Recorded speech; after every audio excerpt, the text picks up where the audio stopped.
জুলাই আগস্টে ছাত্র জনতার আন্দোলন দমনে নিজে অস্ত্র হাতে হত্যাযজ্ঞ চালিয়েছেন নারায়ণগঞ্জের সাবেক এমপি শামীম ওসমান। মানবতাবিরোধী অপরাধের একটি মামলার শুনানিতে এমন অভিযোগ করেছে প্রসিকিউশন। সেই সঙ্গে এ মামলায় শামীম ওসমান এবং তার ছেলেসহ ১২ জনের বিরুদ্ধে আনুষ্ঠানিক অভিযোগ গঠনের আর্জি জানায় তারা। এ বিষয়ে আসামিপক্ষ শুনানি করবে ২৩ এপ্রিল।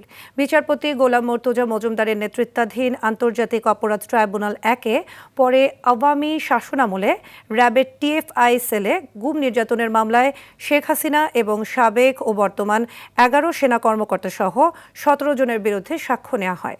আগামীকাল সাক্ষীর জেরা।